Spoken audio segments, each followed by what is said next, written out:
লাল বলে দেখছি যে খুব ভালো করছে, আপনাদেরও নিশ্চয়ই ভালো করার একটা প্ল্যান আছে, কিভাবে প্রস্তুতিটা নিচ্ছেন? অবশ্যই আলহামদুলিল্লাহ যে আমরা আজকে দেখলাম খেলা দেখা হয়নি, বাট স্কোর দেখলাম অনেক ভালো অবস্থানে আছি আমরা। আমাদের আমি যেটা বলবো যে পরিস্থিতি অনেক ভালো হয়েছে, কারণ এখানে সবাই আমরা অনেক কষ্ট করতেছি। সকালে ফিটনেস সেশন, তারপরে দুপুরে লাঞ্চের পর আবার স্কিল সেশন। তো বলা যায় যে সারাদিনে আমরা মাঠেই আছি। যেহেতু আমরা একটা খারাপ সময়ের ভিতরে যাচ্ছি, আমরা কাম ব্যাক করার ট্রাই করতেছি। তো ইনশাল্লাহ খুব ভালোভাবে এগোচ্ছি আমরা। আপনাদের ওপেনাররা দেখলাম যে খুব ভালো করছেন, মোটামুটি একটা স্টার্ট দেওয়ার পরে মিডল ওভারগুলোতে আমরা কিন্তু সেটা ধরে রাখতে পারছি না। এটা নিয়ে স্পেশালি কী ভাবছে টিম, কিংবা আপনারা কীভাবে এটা? আমরা ওইভাবেই কাজ করতেছি। যেগুলো আমাদের ল্যাকিংস ছিল ওগুলো কোচের সাথে ডিসকাস করে আমাদের একটা প্ল্যান দেওয়া হয়েছে যে পাওয়ার প্লের পরে কীভাবে ব্যাটিং করতে হবে, কীভাবে কতবার পর্যন্ত আমরা কীভাবে খেলবো। তো ওইভাবেই আর কি আমরা প্র্যাকটিসে সেগুলো নিয়ে কাজ করছি। তবে যদি এটা নিয়ন্ত্রণে নেই, তারপরেও এই যে বৃষ্টি, চলমান বৃষ্টি আর কি, এটা অ্যাকচুয়ালি প্র্যাকটিস একটু হ্যাম্পার করছে কিনা প্র্যাকটিসটা? আসলে দেখেন, এইটার উপরে আসলে আমাদের কোনো হাত নাই। মাঠেও এরকম হইতে পারে, কখনো বৃষ্টির কারণে খেলা বন্ধ হয়, আবার খেলা শুরু হয়। তো আমাদেরও এখানে হয়তো এরকম হইতেছে, প্র্যাকটিস করতে করতে স্টপ হইতেছে, আবার আমরা ব্যাটিং করতেছি। তো আসলে এটা কিছু করার নাই, এটা ওয়েদার। ফ্যাসিলিটিসের দিক থেকে মানে ইনডোরটা আমার স্পেস আছে কিনা আর কি, মানে ইনডোরটা বড় হলে বা যদি ফ্যাসিলিটিস থাকবে ইনডোর হিসেবে, সেক্ষেত্রে প্র্যাকটিসটা একটু বেটার হতো কিনা? না, আমি এরকম কিছু মনে করি না, কারণ আমাদের গ্রুপ ভাগ করে দেওয়া আছে, স্লট টাইম দেওয়া আছে, কে কোন সময় ইনডোরে যাবে, কে কোন সময় মেশিনে ব্যাটিং করবে। তো এই দিক থেকে সবাই খুব কমফোর্টেবলে প্র্যাকটিস করতেছি আমরা। তানজিদ, আমরা অনেকদিন থেকে তাসকিনকে মিস করছি, এখন দেখলাম যে মোটামুটি একটা রিদম উনি পাচ্ছেন। কেমন ওনাকে দেখছেন, বা ওনাকে নিয়ে আসলে কতটা সম্ভাবনা দেখছেন শ্রীলঙ্কা সিরিজের? আলহামদুলিল্লাহ, উনি অনেক ভালো রিকভারি করেছে। আমাদের যে ট্রেনার আছে তার সাথে রেগুলারলি কাজ করছে তাসকিন ভাই। আজকে একটা লম্বা স্পেলে বোলিং করছে, তো দেখে অনেক ভালো লাগতেছে। আশা করি সে এই সিরিজ থেকে কামব্যাক করবে ইনশাল্লাহ। মোস্তাফিজের কোনো আপডেট? ফিজ ভাইও সেম। ফিজ ভাই আজকে প্রত্যেক ফিটনেস সেশনের পরই তার স্পেল থাকে বোলিংয়ের। ট্রেনারের সাথে সে প্রত্যেক দিনই বোলিং করে। তো আশা করছি ফিজ ভাই ভালোভাবে কামব্যাক করবে এবার। তারা বলে যেভাবে বাংলাদেশ শুরু করে সেটা আসলে বাংলাদেশ টিমকে মানে হোয়াইট বলের স্কোয়াডকে একটু বেশি কনফিডেন্স দিচ্ছে কিনা বা বুস্ট আপ করছে কিনা, কারণ আমরা একটা ভালো শুরু পাইছি। অবশ্যই দেখেন, বাংলাদেশ টিম যখন ভালো করে তখন আমাদের সবারই ভালো লাগে, আপনাদের ভালো লাগে, আমাদের সবারই ভালো লাগে। তো যেহেতু একটা খারাপ সময়ের ভিতরে যাচ্ছিলাম, সেখান থেকে একটা ভালো শুরু হয়েছে। তো আশা করা যেতে পারে এখান থেকে কনফিডেন্স আমাদের কাজে লাগবে। ওয়ানডে একাদশের দিকে যদি তাকাই, আসলে নর্মালি আমাদের যে ফিনিশিং রোলে সেক্ষেত্রে আসলে আমাদের তরুণ অফ স্পিনার অনেক অলরাউন্ডার আছে। সেক্ষেত্রে আমাদের একাদশ কম্বিনেশনের ক্ষেত্রে অফ স্পিনের সঙ্গে আসলে লেগ স্পিন বামহাতি অলরাউন্ডার অভাবটা খুবই চোখে পড়ছে আসলে।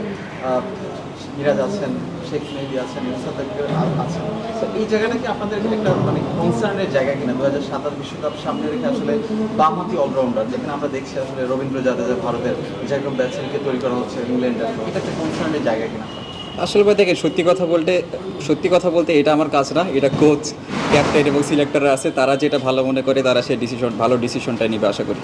আপনি শুরুটা পেয়েছেন, কিন্তু বিশেষ করে ওয়ানডে ক্রিকেটে এখন পর্যন্ত স্ট্রাগল করেছেন আসলে, যদিও পাকিস্তান সিরিজটা খুবই ভালো গিয়েছে, ইনিংস ফিনিশ না করার একটা বিষয় ছিল। তো ওয়ানডে ক্রিকেটে আপনি সেই পরিবর্তনটা আশা করছেন? লাস্ট ওয়ানডে খেলা হয়েছে চ্যাম্পিয়ন্স ট্রফিতে, তারপর একটা লম্বা সময় কোনো ওয়ানডে ম্যাচ খেলা হয় নাই। তো আমি মাঝখানে কাজ করেছি, মাঝখানে টি20 অনেক খেলা হয়েছে। শুরু করতে পারছি কারণ পাকিস্তানের এবং ইউএইতে যে উইকেট ছিল, বড় রান স্কোর ছিল, আমাকে রিস্ক নিতে হয়েছে, হয়তো বা লাক ফেভার করে নাই, বাট এটা কিছু আমার হাতে ছিল না। তো মাঝখানে চেষ্টা করতেছি প্র্যাকটিসে যে জিনিসগুলো ভুল করছি সেই জিনিসগুলো অনেক ভালো খেলার, এবং কোচ আমাকে কিছু প্ল্যান দিয়েছে, সেগুলো প্র্যাকটিস করছি প্র্যাকটিসে। তো আশা করি ভালো কিছু হবে ইনশাল্লাহ। পাকিস্তানে আমরা প্রথম দুইটা ম্যাচ দেখলাম যে ব্যাটাররা খুব একটা ভালো করেনি, আবার থার্ড ম্যাচে দেখলাম যে ব্যাটাররা ভালো করেছে, বোলাররা ভালো করতে পারেনি। তো বোলারদের এই পয়েন্ট অফ ভিউ থেকে আসলে আপনি কি মনে করেন যে আসলে কোথায় লেকিংসগুলো ছিল আমাদের বোলিং পয়েন্ট অফ ভিউ থেকে? আসলে আমার কাছে যেটা মনে হয়, আমরা ভালো এক্সিকিউট করতে পারি নাই। আমরা যদি ভালো এক্সিকিউট করতে পারতাম তাহলে হয়তো বা ভালো কিছু হতো, কারণ থার্ড ম্যাচটা আমরা মোটামুটি একটা ভালো স্কোরই করছিলাম 196। তো আমরা আশা করছিলাম এটা আমরা ডিফেন্ড করতে পারবো, বাট আমরা ভালো এক্সিকিউট করতে পারি না। যদি ভালো এক্সিকিউট করতে পারতাম তাহলে হয়তো বা আমাদের পরে আসতো। লাস্ট আমাদের দিক থেকে সেটা হচ্ছে শ্রীলঙ্কা সিরিজে আমাদের টার্গেটটা কি, আপনাদের টার্গেটটা?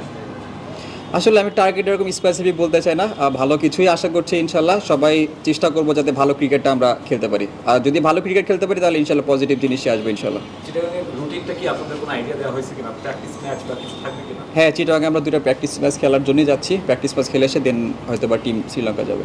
আর শরীফুল ফিট আছেন কিনা আসলে? হ্যাঁ, শরীফুল ফিট আছে, ও রেগুলার প্র্যাকটিসে বোলিং করছে, লম্বা স্পেলে বোলিং করছে।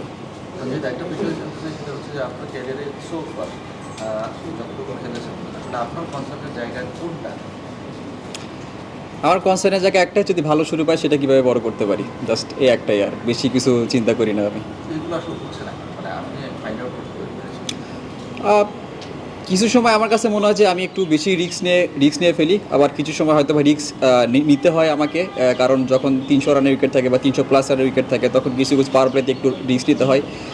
তো আমি মনে করি যে চেষ্টা করতে হবে আমাকে কতটা রিস্ক মিনিমাইজ করা যায়, মিনিমাইজ করে কীভাবে ইনিংসটা লম্বা করা যায়, তো এটাই চেষ্টা থাকবে আমার। তখন কি মনে হয় যেটা ব্যাড লাক আপনার?